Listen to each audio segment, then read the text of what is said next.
siapkan Alkitab kita dulu ya. Kalau sudah siap, mari kita bersaat teduh.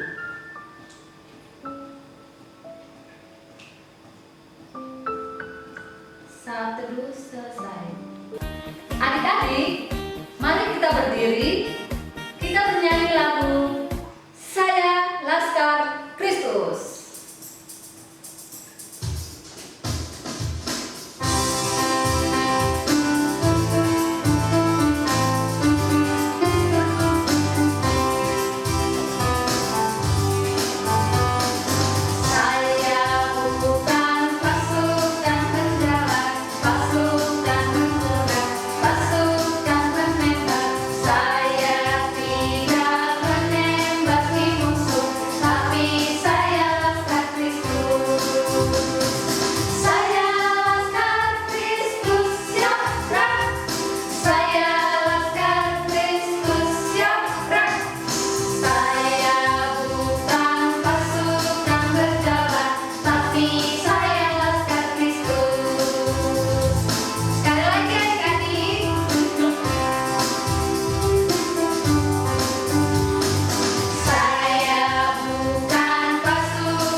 Adik-adik, silakan duduk kembali.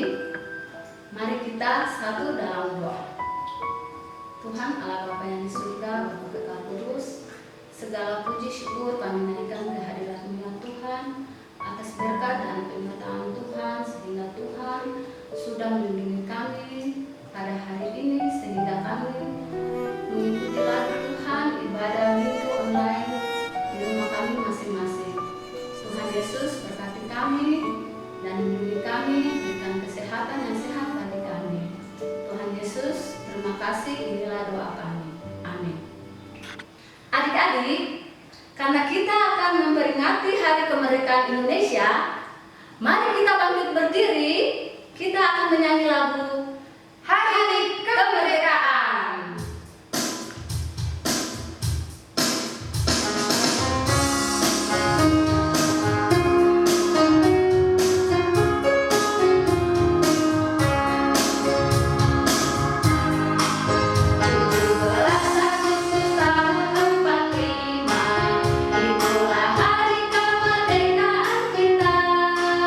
Hari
Tuhan. Hari ini kami akan membaca Alkitab. Berkati kami supaya mengerti isi firman Tuhan. Dalam nama Tuhan Yesus kami berdoa. Amin. Mari teman-teman, kita membaca Alkitab Kisah Rasul 28:17-22.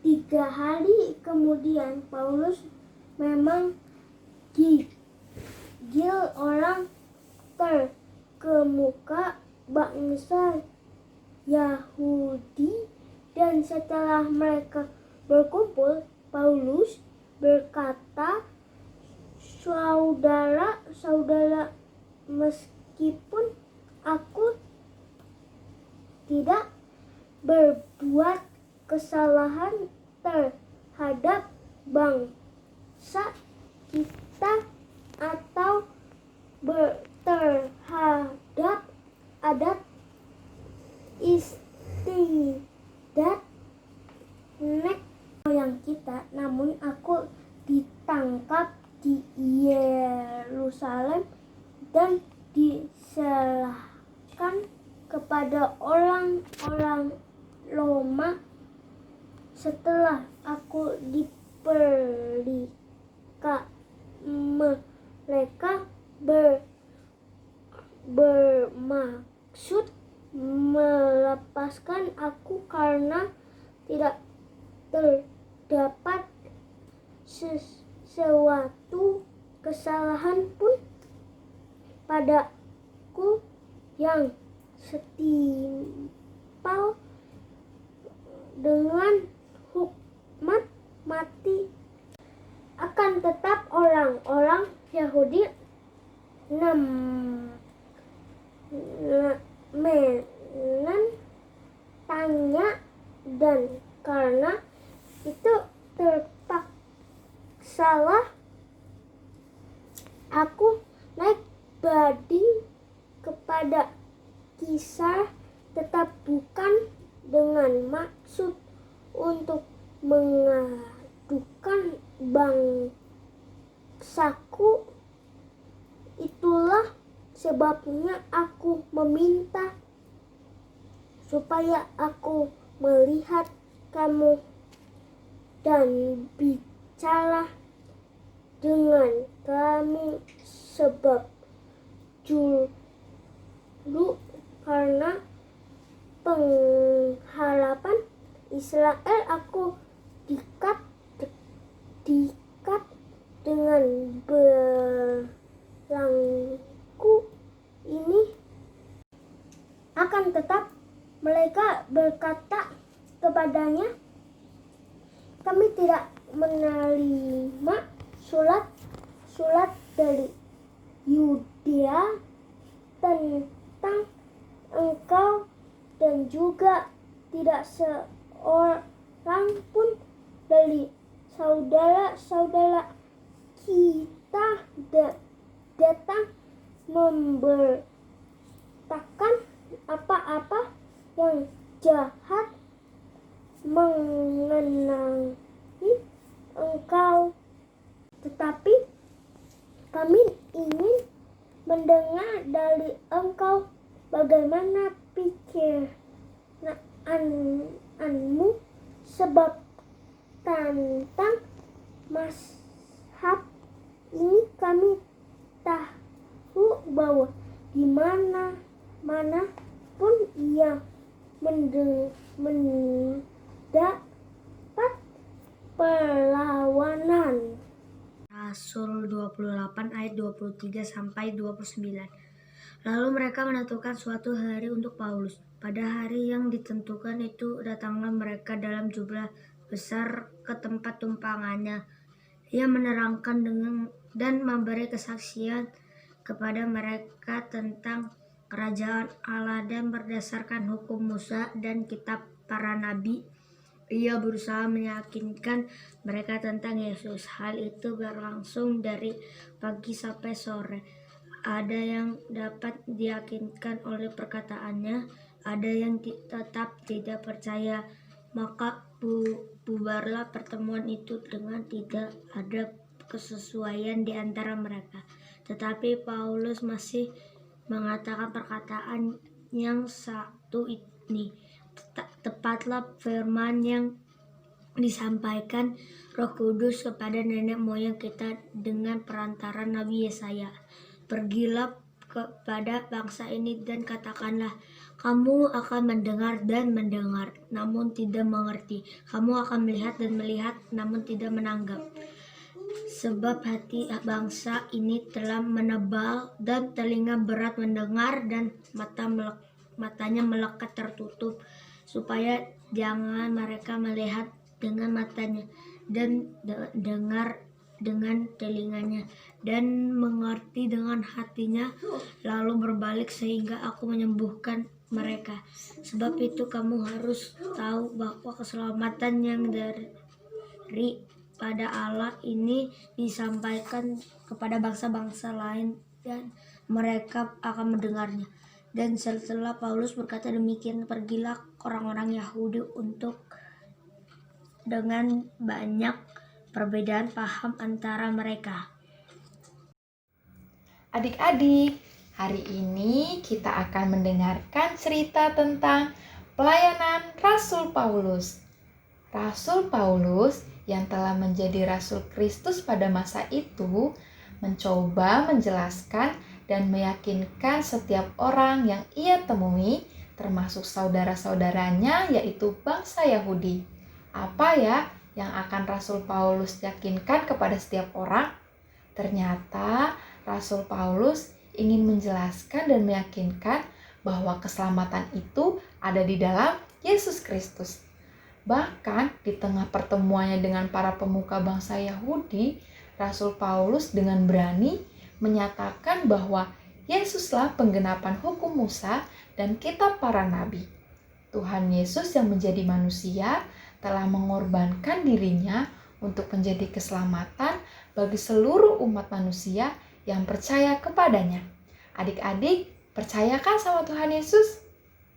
Kalau kita percaya kepada Tuhan Yesus, kita pasti akan menerima keselamatan tersebut.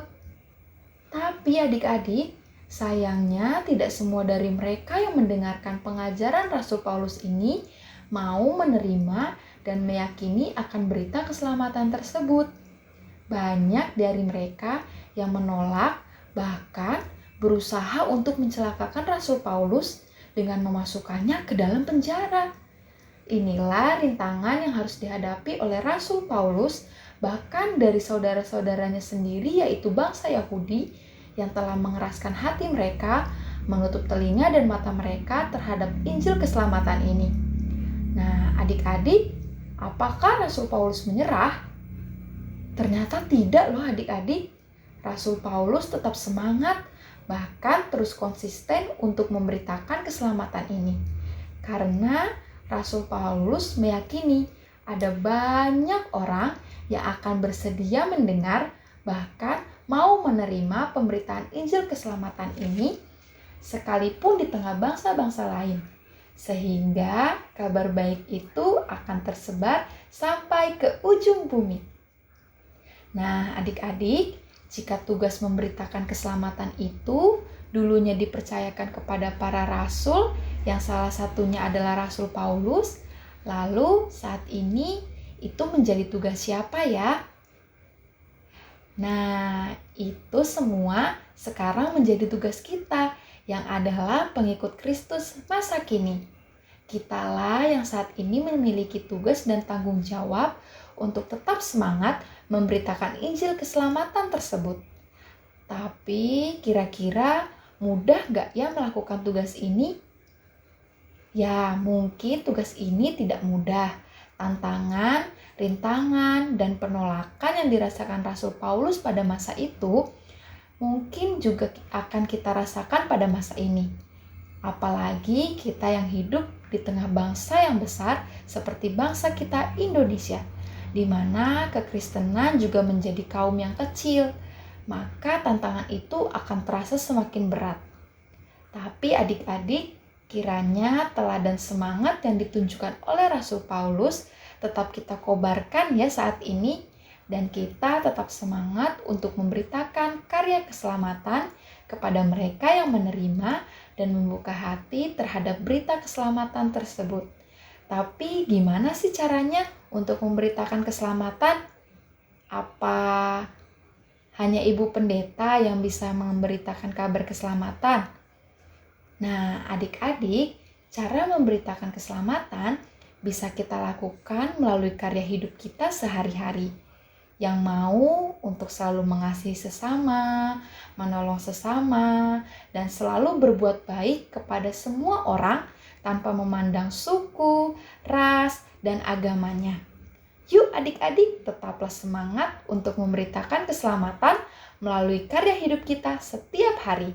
Tuhan Yesus pasti beserta kita. Amin. Teman-teman, mari kita berdoa.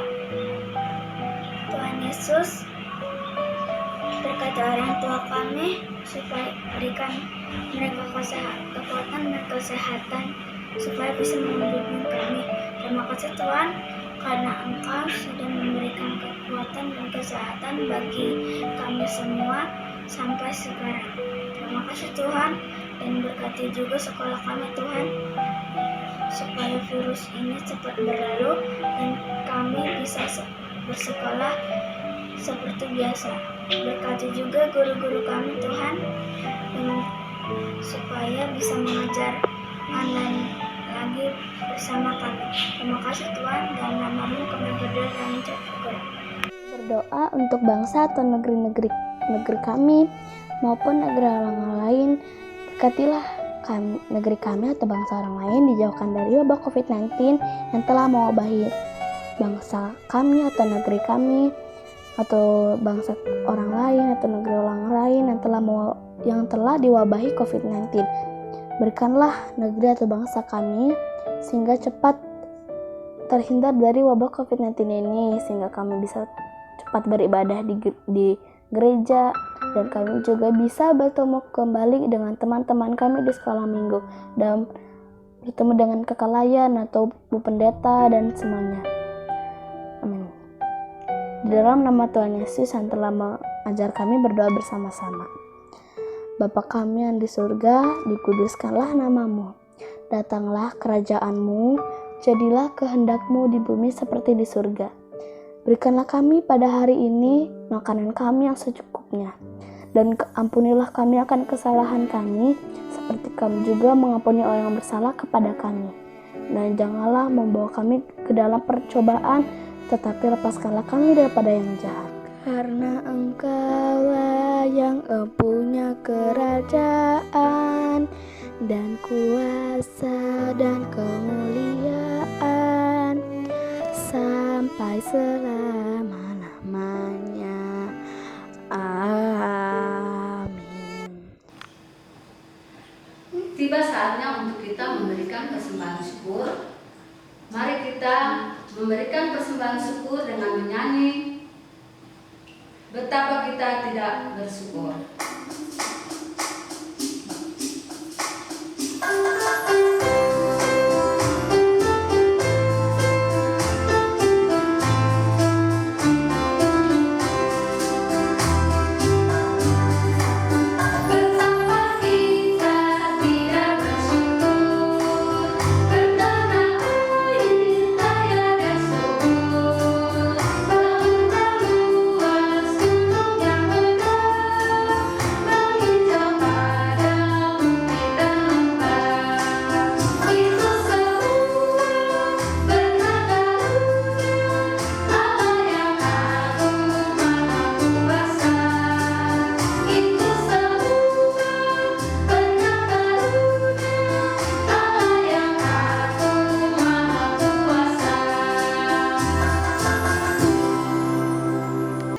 Teman-teman, mari kita memberikan persembahan sambil mengingat pesan Alkitab dalam Matius 5 ayat 7 yang menyatakan berbahagialah orang yang murah hatinya, karena mereka akan beroleh kemurahan.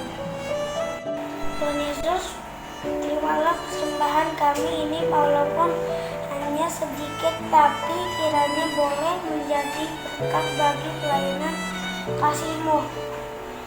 Berkati juga mereka yang mengelolanya, supaya semuanya seturut dengan kehendak-Mu. Dalam nama Tuhan Yesus kami berdoa, amin. Untuk mengakhiri ibadah minggu pagi hari ini, mari kita menyanyi lagu 273 Maju Laskar Kristus.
Adik-adik, mengakhiri ibadah kami pada pagi hari ini, mari kita berdoa.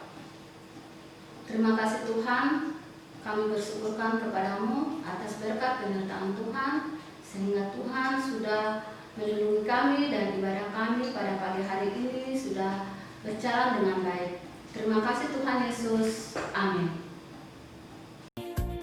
Adik-adik, aktivitas hari ini adalah adik-adik membuat gambar seperti yang ada pada contoh dengan menuliskan caraku memberitakan berita keselamatan. Mudah kan? Kalau adik-adik sudah dengar firman hari ini, pasti adik-adik bisa menjawab ya. Nah, supaya gambarnya jadi lebih bagus, jangan lupa gambarnya diwarnai dengan rapi ya adik-adik. Selamat mengerjakan aktivitas. Adik-adik, ibadah kita